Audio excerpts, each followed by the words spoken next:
하나님 말씀 마태복음 3장 17절입니다. 마태복음 3장 17절 끝절 한 절만 읽겠습니다.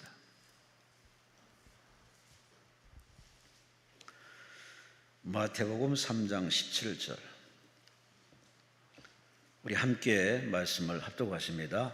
하늘로부터 소리가 있어 말씀하시되 이는 내 사랑하는 아들이요 내 기뻐하는 자라 하시니라. 아멘.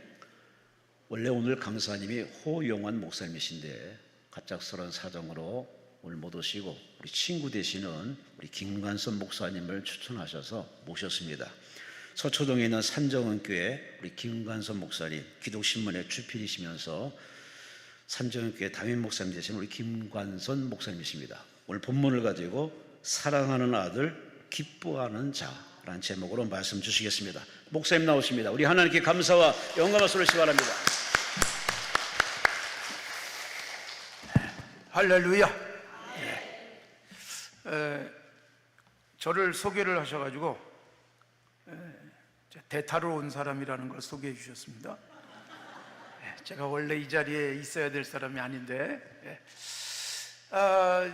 제가 이 여름에는 기도원 집회들이 꽤 많습니다. 지난주에도 안양에 있는 기도원에서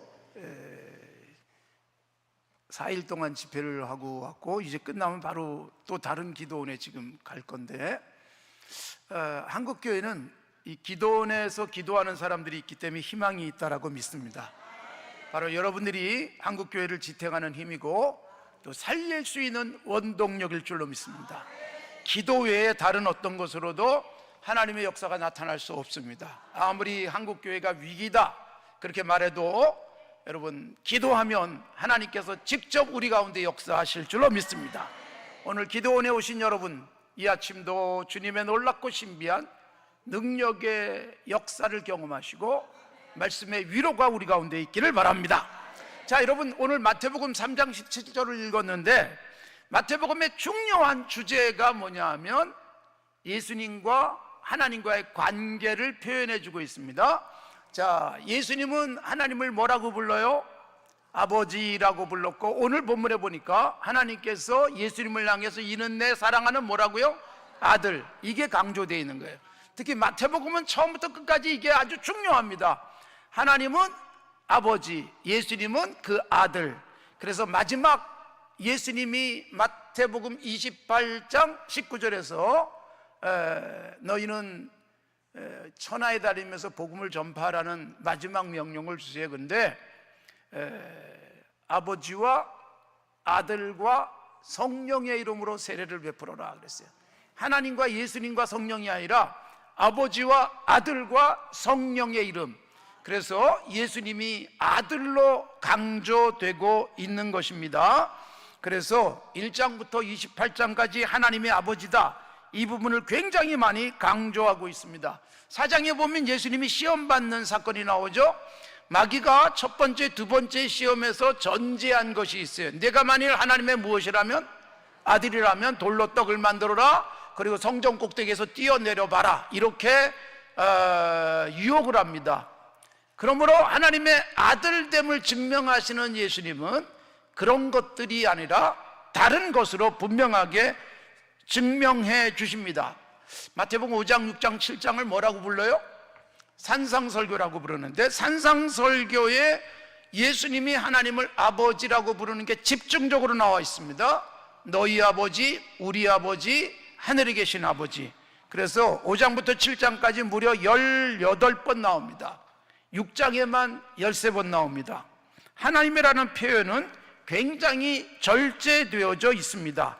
그래서 하나님의 아들로 이 땅에 오신 예수님, 그분이 우리에게 뭘 가르쳐 주십니까? 우리도 하나님을 뭐라고 부르라고요? 아버지라고 불러라. 그래서 예수님이 6장에서 기도를 가르치면서 하늘에 계신 우리 아버지요로 시작해가지고 무엇으로 끝날까요? 아버지께 영원히 있사옵나이다.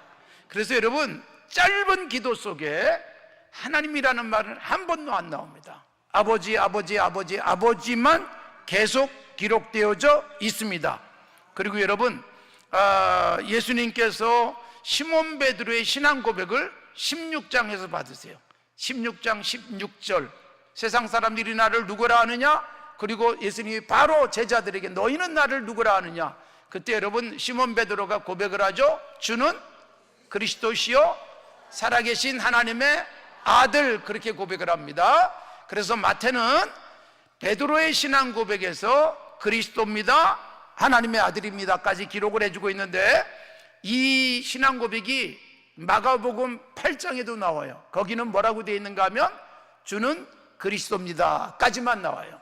왜 그런가 하면 마가는 예수님이 하시는 일을 강조하고 있지만 마태는 예수님이 하나님의 아들임을 강조하고 있기 때문에 그렇습니다. 그리고 예수님이 마지막 시험을 받으시는 게 십자가에 달려 있을 때예요. 사장에서 시험 받을 때도 내가 만일 하나님의 아들이라면, 내가 하나님의 아들이라면 두 번 나오지만 예수님이 십자가에 달려 계시는 동안 지나가는 사람들이, 그리고 백성의 장로들과 대제사장들이 조롱하면서 두 번 나오는 게 뭘까요? 내가 만일 하나님의 아들이라면 십자가에서 내려와라, 네가 하나님의 아들이라고 말하지 않았냐? 그걸로 증명을 하라, 그렇게 말하고 있지만 예수님은 내려오지 않죠. 그리고 십자가에서 그대로 고통을 다 담당하시고 우리를 위해서 죽으시는데, 이렇게 죽는 모습을 본 로마의 백부장, 예수님을 십자가에 매달았던 로마의 백부장이 이렇게 마태복음 27장 54절에서 고백을 합니다. 이는 진실로 누구라고요? 하나님의 아들이었도다. 그래서 마태복음에는 하나님의 아들이 굉장히 많이 나와요. 그래서 예수님은 하나님의 아들이시다, 하나님은 예수님에게 아버지시다, 이걸 가르치면서 마태복음에서는 우리도 예수님처럼 하나님을 뭐라고 부르라고요? 아버지라고 불러라. 그래서 하늘에 계신 우리 아버지요라고 기도하라고 가르쳐 주셨습니다. 자, 여러분, 오늘 본문 말씀은 예수님과 하나님과의 관계를 보여주는데, 3장은 예수님이 세례받고 올라올 때잖아요. 그러니까 예수님이 사역을 막 시작하시기 직전에 하늘로부터 소리가 났어요. 뭐라고 말씀을 하세요? 이는 내 사랑하는 아들, 내가 기뻐하는 자. 그 다음에 여러분, 예수님이 마지막 사역이 뭐죠? 십자가잖아요. 십자가를 지기 전에 높은 산 위에 올라가서 예수님이 변화되는 사건이 있습니다. 그게 마태복음 17장, 흔히 사람들이 변화산이라고 말을 하지만 높은 산 꼭대기에 올라가서 어느 산인지 정확하게 이름은 나오지 않습니다. 거기 베드로 그리고 야고보, 요한 세 제자를 데리고 올라갔어요. 거기서 예수님이 하늘의 모습으로 변화됐습니다. 머리끝부터 발끝까지 광채가 나는 예수님, 그분은 바로 하나님이심을 보여줬는데, 이때도 하늘에서 소리가 나요. 그러니까 예수님이 세례받고 올라오실 때, 즉 사역을 시작하실 때 하늘에서 인증하는 말씀이 이런 내 사랑하는 아들, 내가 기뻐하는 자. 17장에서도 하늘에서 소리가 나는데 뭐라고요? 이는 내 사랑하는 아들, 그리고 내가 기뻐하는 자. 이렇게 하늘에서 인증이 되어졌다는 것입니다. 사랑하는 성도 여러분, 예수님이 누구라고요? 하나님의 아들. 근데 하나님의 사랑을 받는 아들, 거기다가 예수님은 하나님이 어떻게 하신다? 기뻐하신다. 이것을 분명히 말씀하고 있습니다. 여러분, 예수님은 하나님의 아들인데 하나님 아버지께서 예수님을 볼 때마다 막 기쁜 거예요. 요한복음 8장에 보면 예수님이 그렇게 말씀하세요. 나는 늘 아버지께서 기뻐하는 일을 한다. 그러므로 하나님 아버지께서 이 땅에 보내신 하나님의 아들 예수님은 하나님이 사랑하시는 아들일 뿐만 아니라 하나님께서 기뻐하세요. 어느 정도로 예수님은 하나님 아버지 앞에서 아버지가 기뻐하는 일을 했을까요? 아버지가 죽으라 그러면 십자가에서 죽는 거예요. 그러니까 예수님은 이 땅에 계시는 동안에 아버지께서 기뻐하시는 일들만 했습니다. 아버지께서 가장 기뻐할 때가 언제냐? 말씀대로 할 때예요. 사랑하는 성도 여러분, 그런 예수님을 믿는 우리도 하나님의 사랑받는 아들, 딸, 하나님의 자녀인 줄로 믿습니다. 요한복음 1장에서 분명히 말씀하지만 영접하는 자, 곧 그 이름을 믿는 자들에게는 하나님의 뭐가 돼요? 자녀가 되는 특권, 권세를 주셨다.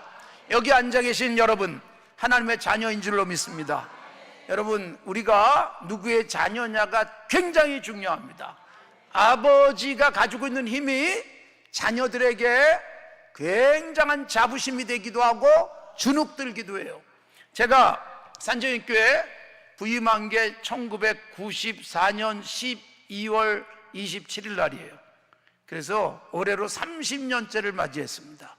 근데 제 아이들이 저를 따라서 산정인교회 올 때 큰 아이가 세 돌이었어요. 작은 아이는 첫 돌을 지나고 왔어요. 그러니까 우리 아이들은 어릴 때부터 기억은 산정인교회밖에 없어요. 그런데 여러분, 산정인교회에 있으면서 굉장히 당당했어요. 왜 그럴까요? 내 아버지가 누구다? 내가 이래 봐도 김관수 목사님의 아들이다, 담임 목사님의 아들이다. 어디 가도 그랬어요. 어릴 때 철없을 땐 그랬어요. 그 다음에 조금 철들고 나니까 좀 불편해하기 시작했어요. 왜 그런가 하면 목사님의 아들이라는 것 때문에 하는 게 너무 불편해요. 목사 아들이 왜 저래 이럴까 봐. 그것도 굉장히 불편한 것일 수 있어요. 그런데 여러분, 우리가 누구라고요? 하나님의 자녀잖아요. 하나님의 자녀니까 당당하게 살아야 되지만, 또 하나 우리가 불편할 때가 뭐냐 하면, 저거 예수 믿는다는 게 왜 저래? 하나님의 자녀라고 하면서 왜 그래? 이거 여러분 신경을 많이 쓰셔야 돼요. 그래서 우리는 하나님 아버지께서 사랑하는 자녀지만 여러분 기뻐하는 자녀일까는 깊이 생각하셔야 돼요. 사랑하는데 기쁘지 않은 자녀가 있어요. 사랑을 하는데 속 썩이는 자녀가 있어요. 제가 우리 아들이, 제가 늦게 아이들을 낳았습니다. 큰 아이가 제가 산정인교회 부임할 때 39살이었는데, 그러니까 우리 아이들이 제가 36 그리고 8 이때 낳았어요. 아이들이 굉장히 늦게 태어난 거예요. 그리고 제가 이제 39에 와서 지금 30년째 사역을 하고 있는데, 여러분, 우리 아이들을 키워가는 과정 속에 제 아들이고 딸이니까 너무너무 사랑스러워요. 어떤 경우에도 여러분, 저는 그 사랑이 끊어지지 않고 사랑을 쏟아붓습니다. 그런데 제가 그렇게 사랑하는 녀석들이 가끔은 저거 내 새끼 맞나 싶을 때가 있어요. 도대체 누굴 닮았나 그런 생각도 들어요. 날 닮은 게 확실한데도 못된 짓을 하면 도대체 누굴 닮은 거야 그런 생각할 때가 있어요. 그러니까 내가 사랑하는 자녀지만 늘 기쁘진 않습니다.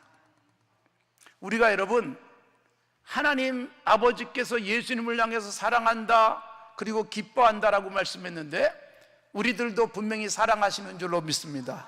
사랑하는데 하나님이 과연 나를 기뻐하실까? 이 부분을 더 많이 생각하셔야 합니다. 여러분, 아버지와 아들, 사랑이 있어야 진정한 아버지요 아들이에요. 여러분, 성경 속에서 최고의 왕으로 이름을 남긴 사람이 누구예요? 다윗 왕이에요.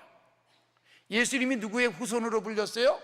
다윗의 자손으로 불렸어요. 신약 성경을 펼치면 아브라함과 다윗의 자손 예수 그리스도의 계보다 그렇게 기록되어져 있습니다. 그러니까 다윗은요, 이스라엘의 왕으로서 최고의 이름을 남겼어요. 그래서 다윗의 나라 그러면 하나님의 나라를 상징해요. 다윗의 왕권은 예수 그리스도가 이 땅에 왕권을 가지고 오실 것을 예표하는 귀한 다윗 왕입니다. 다윗 왕이 여러분 아들들이 있어요. 그런데 다윗은 정말 가정적인 측면에서는 불행했던 것 같아요. 가정적으로는 굉장히 힘들게 살았어요. 여러분, 이 다윗의 아들들 중에 가장 아버지가 사랑하지만 속썩였던 아들이 있어요. 셋째 아들 압살롬이에요. 그래서 놈자가 붙었나 봐요. 압살롬. 여러분, 이 압살롬이 자기 형을 죽이고 도망을 갑니다. 외국으로 도망을 가요. 근데 여러분, 나쁜 자식, 어떻게 지 형을 죽여? 이런 생각이 아버지에게 들지 않겠어요? 그런데 여러분 1년 지나고 2년 되니까 아버지가 자기 형을 죽이고 도망간 아들이 너무 보고 싶은 거예요. 이게 뭐예요? 사랑이에요. 그런데 사랑하지만 압살롬을 생각하면 지 형을 죽이고 도망간 속상한 아들이에요. 그래서 그 아들을 불러와요. 그런데 그 아들이 와가지고 무엇을 할까요? 여러분, 이 아들이 얼마 동안 준비하다가 아버지를 쫓아내고 지가 왕좌에 앉겠다는 반란을 일으킵니다. 아버지가 상상도 못했던 일인데 얼마나 힘들고 어려웠는지를 보여주는 게 뭔지 아세요? 아버지가 왕궁을 급히 나와서 도망가는데 신발도 신지 못한 채 도망을 갑니다. 그런데 주변에 있는 사람들을 볼 때 너무 부끄러워요. 다른 사람도 아니라 아들이 아버지 죽이겠다고 칼을 들이대는데 도망가는 다윗은 너무 부끄러워서 고개도 들지 못하고 얼굴을 가리우고 맨발로 울면서 도망을 갔어요.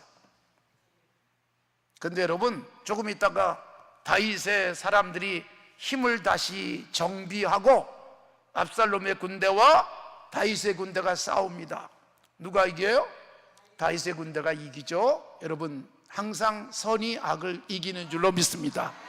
다윗의 군대가 이겼어요. 다윗이 전쟁이 지금 한참인데 궁금했어요. 어디가 이길까? 이것도 궁금했어요. 근데 여러분, 얼마 있다가 막 전령이 뛰어와요. 다윗에게로 달려오는 거예요. 그런데 여러분, 다윗에게 전령의 보고가 뭐냐면 우리가 이겼다는 거예요. 근데 여러분, 다윗은 이겼는지 졌는지에 대해서 관심이 별로 없어요. 누구에게 관심을 가져요? 압살롬이에요. 내 아들 압살롬은 잘 있니? 이거부터 물어요. 여러분, 자기를 죽이겠다고 칼을 들이대는 아들이 지금 반란군이 돼가지고 자기의 사람들과 함께 전쟁을 벌이는데 이겼냐 졌냐보다도 더 큰 관심은 내 아들이 어떻게 됐을까요? 여러분, 전령이 보고를 합니다. 왕을 향해서 대적하는 자들은 다 압살롬처럼 되기를 원합니다. 죽었다는 뜻이에요. 그때 여러분, 다윗이 할렐루야 그러질 않았어요. 다윗이 슬피 웁니다. 통곡을 합니다. 내 아들 압살롬아, 내 아들 압살롬아, 내가 너를 대신해서 죽었으면 좋았을 텐데. 여러분, 이 사랑을 읽을 수 있겠어요? 그렇게 나쁜 자식이지만, 아버지를 죽이겠다고 칼을 들이대지만 아버지 입장에서는 그 아들이 살아있나 죽었나 안부가 궁금했고, 아들이 죽었다 그러자 내 아들아, 내가 너를 대신해서 죽었으면 좋았을 텐데. 그러니까 여러분, 아무리 악한 자식이라도 아버지는 사랑하세요. 근데 여러분, 사랑은 하지만 기쁨과 기쁘지 않은가는 다른 거예요. 우리가 하나님의 사랑을 받는 하나님의 자녀인 줄로 믿습니다. 로마서 8장에 굉장히 분명하게 강조한 것이 있어요. 누가 우리를 그리스도에서 사랑해서 끊을 수 있으리요? 죽음이든 환난이든 그 어떤 권세든 능력이든 우리를 예수 그리스도 안에 있는 하나님의 사랑에서 끊을 수 없으리라. 여러분, 하나님의 사랑은 절대로 끊어지지 않을 줄로 믿습니다. 하나님이 우리를 한번 사랑하시면 끝까지 사랑하십니다. 요한복음 13장 1절에 보면 예수님께서 이 땅을 떠나 아버지께로 가실 때가 된 줄 아시고 이 땅에 있는 자기 사람들을 사랑하시되 어떻게 사랑하셨다? 끝까지 사랑하시니라 그랬어요. 근데 그 바로 다음 절 2절에 뭐가 나오는 줄 아세요? 가룟 유다가 예수를 팔려는 사탄의 생각을 속 가슴에 품고 있었어요. 그러니까 가룟 유다가 예수님을 팔 걸 아시지만 예수님은 어떻게 해요? 이 땅에 있는 자기 사람들을 사랑하시되 끝까지 사랑하신 줄로 믿습니다. 이 끝까지란 시간적으로도 끝까지이고 그 다음에 질적으로 어느 정도로 사랑해 주세요? 죽어 죽이시기까지 사랑하세요. 끝까지 사랑하신 것은 마지막 생명까지 주시는 예수님의 사랑인 줄로 믿습니다. 사랑하는 성도 여러분, 우리들이 하나님이 사랑하시는 자인 줄로 믿습니다. 우리를 어떻게 사랑하셨다고요? 예수님이 이 땅에 오셔서 죽어줄 정도로 사랑하셨어요. 그래서 시간적으로 우리가 이 땅 사는 동안 계속 사랑하시다가 천국 가서도 사랑받을 줄로 믿습니다. 그리고 우리를 위해서, 그리고 나를 위해서 독생자 예수님이 죽어줄 만큼 사랑받는 사람들인 줄로 믿습니다. 그런데 문제는 뭘까요? 내가 하나님의 사랑받는 것은 확실하지만 하나님이 나를 보시면서 오늘도 기뻐하실까? 하나님이 나를 보면서 기뻐하실까? 나의 교회 생활, 나의 신앙 생활, 나의 직장 생활, 나의 가정 생활, 사람들과의 관계 속에서 그래, 내가 너를 보니 기쁘다. 과연 그러고 있을까요? 저는 돌이켜보면 그래요. 제가 목사 안수를 받을 때 하나님이 정말 저를 사랑하셨다고 믿습니다. 열정으로 제가 전도사 사역도 했고 정말 모든 것을 쏟아부으면서 일을 했어요. 그런 저에게 하나님이 너무너무 사랑하셔서 제가 산정교회 담임 목사가 된 지 30년 동안 하나님이 저를 지키신 줄로 믿습니다. 제가 산정교회 담임 목사가 될 때 여러분 정말 신기한 게 뭔지 아세요? 제가 1994년 10월 16일 날 산정교회에 와서 선보는 설교를 했어요. 근데 제가 목사 안수를 언제 받았는가 하면 대학 마치고 대학원에서 역사 공부하고 그리고 정훈장교로 군대 갔다 와서 나이가 많아서 신학대학원을 갔습니다. 그래서 목사 안수도 늦게 받았어요. 목사 안수를 1993년 10월 13일 날 받았는데 제가 산정교회 담임 목사가 되기 위해서 선보는 설교를 1994년 10월 16일을 했어요. 목사 안수 받은 지 딱 1년 된 아주 햇병아리 목사를 86년 된 산정교회가 사람 볼 줄 알아가지고 저를 찾아내서 제가 이력서를 놓은 게 아니라 와서 설교 한번 해달라고, 그래서 제가 설교하러 갔더니 저를 담임 목사로 청빙했어요. 여러분, 이것은 제 능력이 아니라 하나님의 사랑인 줄로 믿습니다. 하나님이 너무너무 사랑하실 때, 사실 저는 우리 어머니가, 우리 아버지가 제가 초등학교 5학년 지났을 때 서울의 약수동에서 정말 큰 집 짓고 굉장한 사업을 하면서 잘 살았어요. 근데 5학년 지나고 6학년 들어섰을 때 우리 아버지가 폭삭 망했어요. 아무것도 안 남았어요. 약수동에 있던 큰 집도 넘어가고 서울의 저 변두리로 가서 살았어요. 중학교, 고등학교, 대학교, 대학원 다닐 때까지 우리 아버지 어머니가 등록금을 주질 않았어요. 돈을 주지 않았어요. 중학교 다닐 때 신문을 돌리면서 중학교 다녔어요. 그런데 놀랍게도 돈을 주지 않았지만 그래도 제가 견디고 공부가 가능했어요. 하나님의 은혜로 이렇게 저렇게 하나님께서 저를 채워주셨어요. 그래서 군대 가가지고 죽어라고 돈을 모았습니다. 제가 군대를 장교로 갔던 이유가 돈이 하나도 없으니까 월급 주는 군대로 가자. 대학원 졸업하고 중위계급장을 달아주는 정훈장교 시험을 봐서 합격을 해가지고 정훈장교로 갔습니다. 13만 9천 원 첫 월급을 받았어요. 그리고 37개월 동안 월급을 받았습니다. 14만 9천 원, 15만 9천 원까지 받았어요. 여러분, 그 돈 가지고 36개월 동안 하나도 안 쓰고 500만 원을 모았습니다. 정말 돈을 안 썼어요. 돈이 없었기 때문에. 그래가지고 전역을 한 다음에 100만 원을 헌금하고 400만 원을 가지고 신학대학원 공부를 시작하는데 제가 다니던 총신대학교 바로 옆에 옥탑방 전세가 400만 원이었어요. 그래서 그 400만 원 전세금으로 공부를 하다가 제가 결혼을 할 때 감사하게도 제가 있던 강남의 교회에서 지하 단칸방을 줬어요. 결혼하고 거기서 살라고. 단칸방에 침대 하나 놓기도 좁은 방에서 아내하고 제가 신혼살림을 차렸습니다. 주방은 아주 컸어요. 예배당 주방을 다 우리가 썼으니까. 근데 여러분, 제가 거기서 사역을 하다가 목사 안수 받고 그리고 딱 1년 됐을 때 산조연교회에서 저를 불렀어요. 돌아보니까 너무 아무것도 없는데, 여러분, 돈이 없기 때문에 누구만 바라봤을까요? 하늘아버지. 저는 우리 아버지가 너무 가난했기 때문에 땅의 아버지는 쳐다보지도 못하고 하늘아버지만 쳐다봤어요. 하늘에 계신 아버지가 저를 책임져 주셨어요.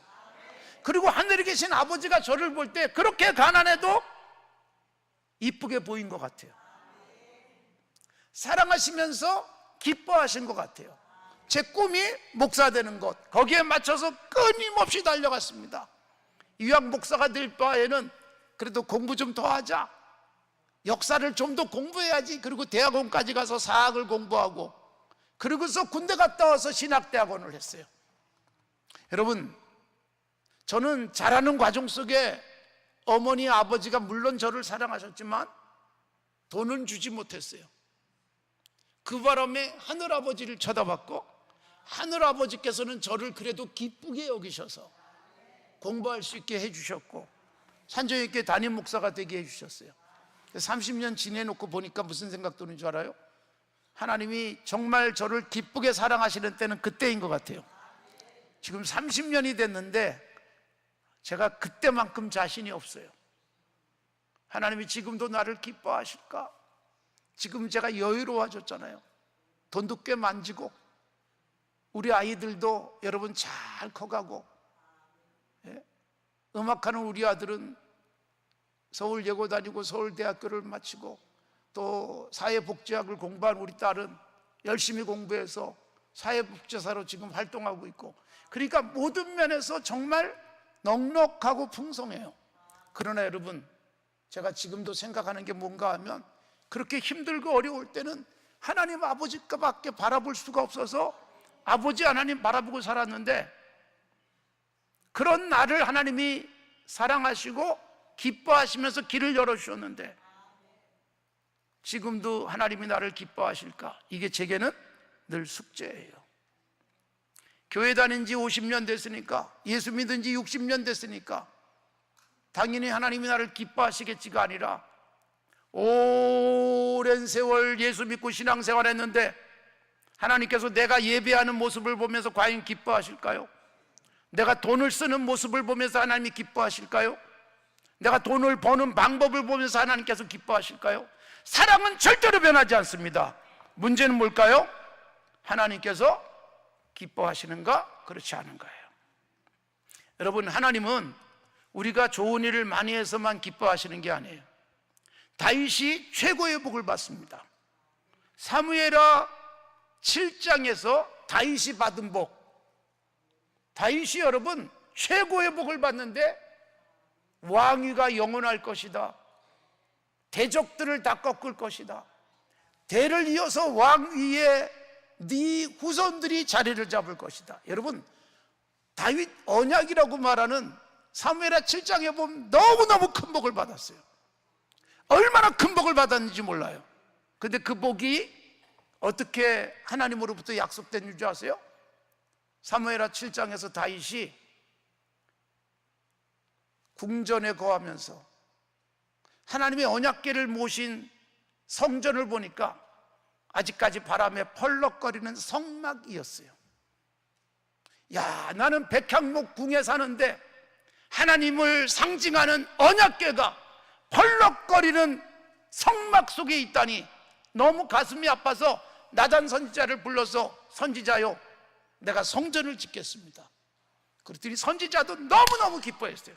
왕이여 잘하셨나이다, 성전 지읍시다. 그런데 여러분, 하나님께서 선지자에게 말씀하시는 거예요.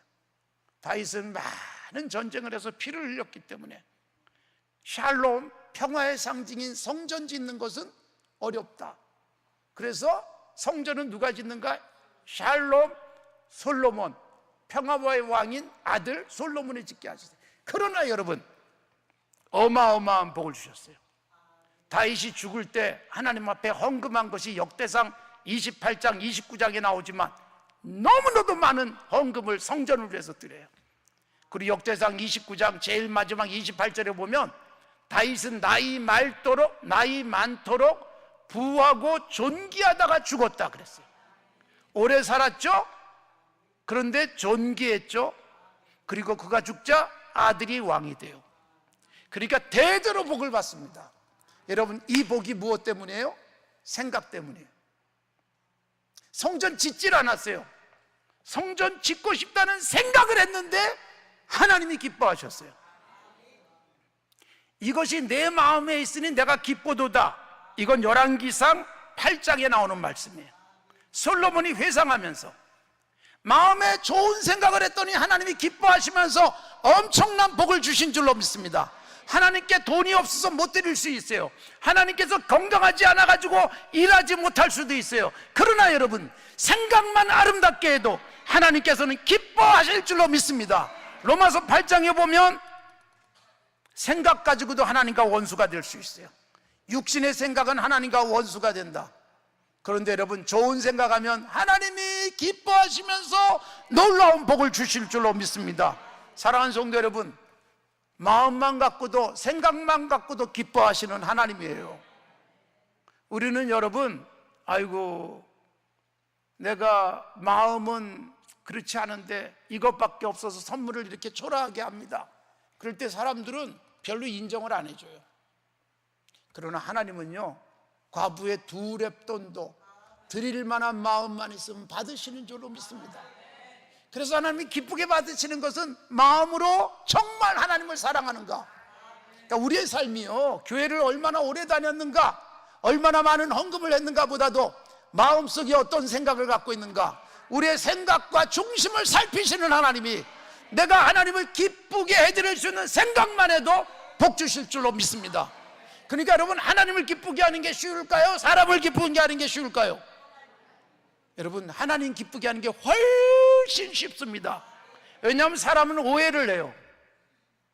사람은 여러분, 내 마음속에 그렇지 않은데 내 마음을 잘못 읽을 수 있어요. 그러나 하나님은 정확하게 내 생각을 읽고 내 마음을 살피고 내 마음속에 하나님이 기뻐할 생각만 해도 하나님이 사랑하시고 기뻐하시면서 놀라운 복을 주실 줄로 믿습니다. 그래서 하나님 앞에 여러분, 사랑받는 우리들, 예수님이 나를 위해서 죽으실 만큼 사랑해 주셔서 예수님의 피로 값주고 사신 우리들은요, 하나님의 사랑을 받는 존재인 줄로 믿습니다. 이제 우리가 해야 될 일은 뭐예요? 하나님이 나를 기뻐하시는가? 예수님을 향해서 사랑하는 아들이여 내가 기뻐하는 자라고 말씀한 것처럼 내가 여러분, 하나님께서 사랑하시는 나인데 하나님을 기쁘게 하고 있는가? 여러분, 이 부분만 잘 되면 하나님이 놀랍게 복을 주실 줄로 믿습니다. 구하라 그리하면 너에게 주실 것이다. 찾으라 찾게 될 것이다. 문을 두드려라 열릴 것이다. 마태복음 7장에서 그렇게 말씀하시면서 결론이 뭐예요? 너희가 갈지라도 자식에게 좋은 걸 줄 줄 알거든 심지어 하늘에 계신 너희 아버지께서 구하는 자에게 뭘 주신다? 좋은 것 주실 줄로 믿습니다.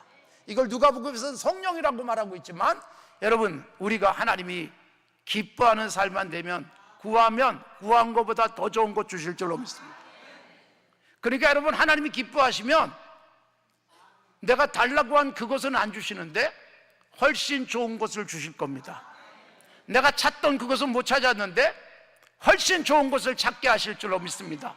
내가 두드리던 그 문은 안 열렸는데 훨씬 좋은 문을 활짝 열어주실 줄로 믿습니다. 제가 산재교회 와가지고 1년쯤 지났을 때 제 아내가 우리 교회 홈페이지에다가 자기 글을 하나 썼어요. 제가 읽으면서 굉장히 감동을 받았습니다. 제 아내가 초등학교 1학년 때 학교 갔다 오다가 학교 앞 문방구에서 이 초등학교 1학년 수준의 것이죠, 플라스틱으로 만든 귀걸이를 팔아요. 너무 이뻐 보였어요. 얼마냐 그랬더니 100원이라 그랬는데 100원이 없어서 집으로 빨리 달려와서 엄마 100원만 주세요 그랬더니 100원은 왜? 귀걸이 살려고. 조그만 애가 무슨 귀걸이야 그러고서 아예 쳐다보지도 않았습니다.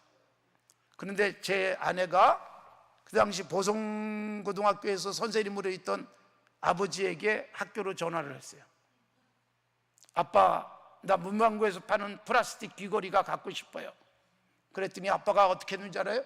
걱정하지 마라, 내가 끝나고 귀걸이 사가지고 갈게. 그래가지고 여러분, 제 아내는 너무 아빠를 기다렸어요. 아빠를 기다린 게 아니라 사실은 아빠의 손에 들려있을 귀걸이가 기다려졌어요.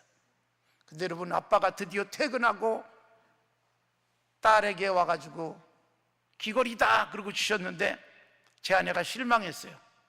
왜 그런 줄 아세요?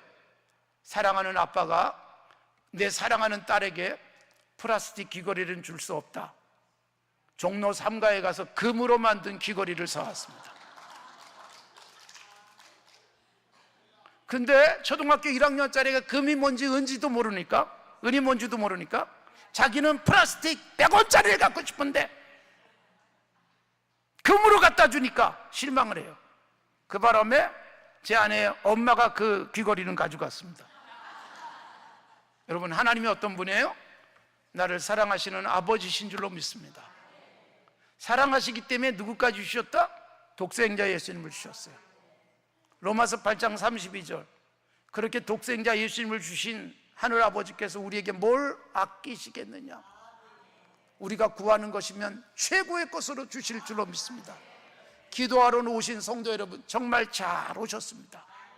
여러분을 기도하는 모습을 보면서 하나님이 기뻐하실 줄로 믿습니다. 하나님이 사랑하시는 여러분들이 하나님이 기뻐하는 마음을 갖고 하나님이 기뻐하는 목표를 가지고 기도하시면 우리가 구한 것과는 비교할 수 없는 놀라운 것으로 채워주실 줄로 믿습니다. 플라스틱 귀걸이 100원짜리를 달라고 했지만 금으로 만든 귀걸이를 주는 사랑하는 아빠처럼 하늘에 계신 우리 아버지가 여러분 기뻐하시기만 하면 길이 열릴 줄로 믿습니다. 저는 하나님께서 초등학교 6학년 때부터 우리 아버지가 쫄딱 망해서 힘들게 공부한 것이 은혜라고 생각해요. 그 속에서 여러분 하나님밖에 바라볼 수 없었기 때문에 하나님께서 하나님만 바라보는 저의 길을 선하게 인도하셔서 육신의 아버지가 돈을 갖고도 할 수 없는 일들을 하나님 아버지께서 해주신 줄로 믿습니다. 끊임없이 기도하며 주님만 바라보던 제게 하늘 아버지께서는 생각도 못한 좋은 것으로 채워주신 줄로 믿습니다. 사랑하는 성도 여러분, 하나님이 사랑하시는 줄로 믿습니다. 하나님이 기뻐하는 자녀들이 되시기 바랍니다. 하나님께서 그러면 우리에게 생각도 못했던 놀라운 것으로 채워주실 줄로 믿습니다.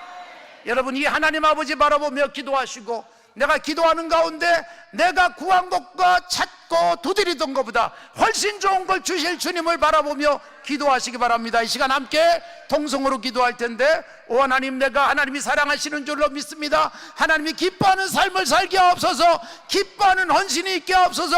기뻐하는 생각을 하게 하옵소서. 그래서 구하지 않은 것까지라도 주시는 그 놀라운 복 누리게 하옵소서. 하나님이 기뻐하시는 사람들이 되기를 원합니다. 함께 기도하시기 바랍니다. 주여